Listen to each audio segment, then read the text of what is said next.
And I would turn to one of them and we'd hear this crap and I'd go, what the fuck is this? And they go, this is going to bomb, man. I go, this is the worst thing. According to many people, 5s and 10s, in 20 years, we're going to appreciate the genius of this film. No, not really. They said that about TLJ. We are. They did. 3 years away, boys, from it being a masterpiece. Joker 2 actor says it's the worst film ever made, and people on set said this is going to bomb. It's not even hate watchable. That's how terrible it is. Correct. It's going to be genius. Everybody. Misery. Comedian Tim Dillon, who has a blink and you'll miss it. No, I saw it. Role in Joker 2 as an Arkham Asylum security guard recently appeared on the Joe Rogan Experience and trashed the Todd Phillips controversial Joker sequel. The worst film that has ever been made. The sequel earned mostly negative reviews and flopped at the box office with $58 million domestically and $204 million worldwide, a far cry from the 2019 original's $1 billion gross without China. I was in Joker 2. Which just came out. It's the worst film that has ever been made. So bad. It's the worst film. It's actually not so bad. It's the worst film ever made. Why? Well, Why? You think they did it on purpose? No. I think what happened after the first Joker was there was a lot of like talk like, ooh, this was loved by incels.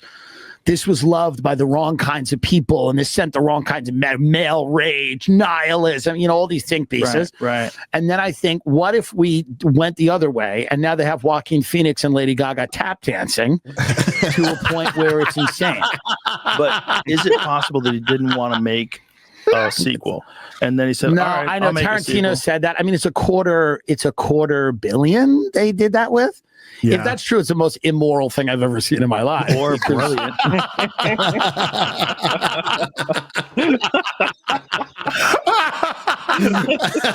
Moral. and that's saying something coming from Tim Dillon. Okay, just oh shit. I'm enjoying how brutal it is. Like, like Joe is like, oh, so maybe it was a thing, or maybe it did this, and he's like, no. He's trying to give him an out. It's like homeboy's never working in Hollywood again. Doesn't give a fuck. I love it. I love it. Brilliant protest. I don't think it's a brilliant protest. Wouldn't it be fun though? I don't know. It's a waste of everybody's time. Just make a good movie. I love that Joe's just given it every available out possible, and he's just no. Just wasting everyone's time. So true. Just get out the fun. Stop dancing. What do you think? What would motivate them to make a movie that's that far the other way? Because it's hubris. Number one, the idea that that people love it so much they're going to accept it in any version of it. Do you think you would like it if it wasn't connected to the original Joker? No, if you it has no plot. It has no plot. We would sit there. Me and these other guys were all dressed in these fucking security outfits because we're working at the Arkham Asylum. And I would turn to one of them and we'd hear this crap and I'd go, what the fuck is this? And they go, this is going to bomb, man. I go, this is the worst thing I've ever. We would talk about it at lunch. We go, what is the plot? Is there a plot? They go, I don't know. I think he falls in love with her in the prison. Is it worth going to see because it's bad? It's not even hate watchable. That's how terrible it is. Wow, but is it one of those things like Showgirls? No. Where it's so bad you could watch it? No, because Showgirls got tits. Yeah, you can't compare it to Showgirls. Yeah, Showgirls got like nudity. There's a reason.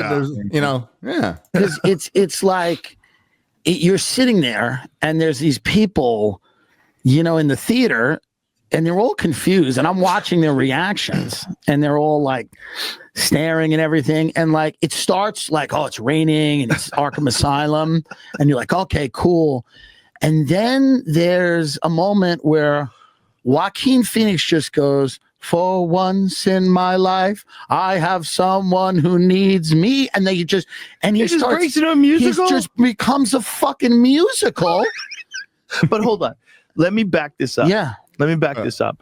Don't you remember when Joaquin Phoenix went on Letterman? Yes. And he had like this. Yes. He had some crazy fake persona. Yes. He was so good. He's the best, in my opinion. Of course, this is some Inception, by the way, we're doing right now.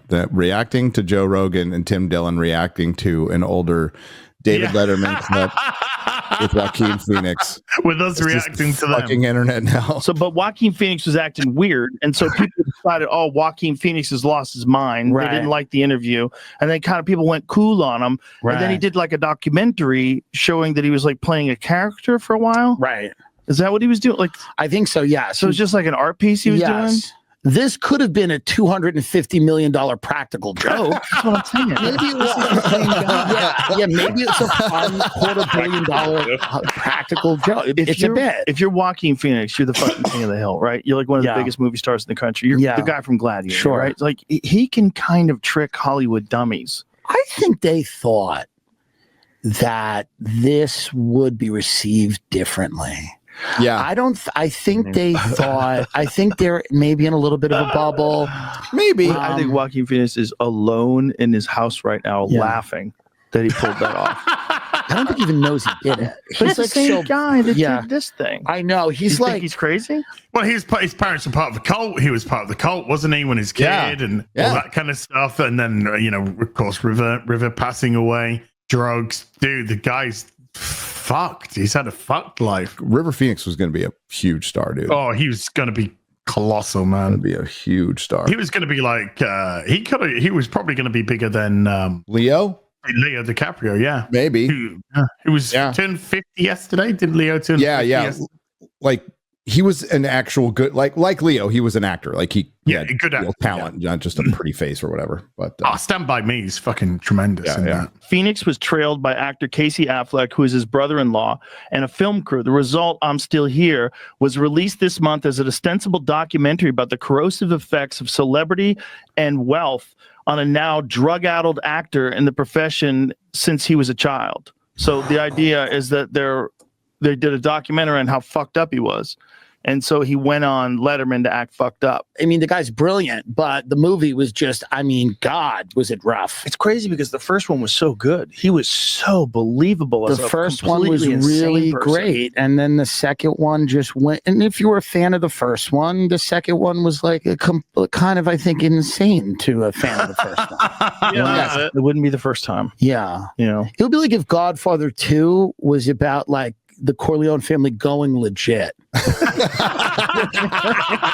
what I mean? And apologizing for the mafia. That's so good. Like, they were like, hey, I'm sorry we did all this shit. Yeah. We now have a bakery. It went completely the other way. Yeah. Well, I didn't see it, but I heard it sucked. I freaking love Joe Rogan. Keep it real, though. I never saw it. Joe Rogan, I never saw it. That's the thing, man. A lot of people didn't see it because the fucking word of mouth was the opposite of the first one. Yeah, huh? Nerdrotic.com. Please subscribe.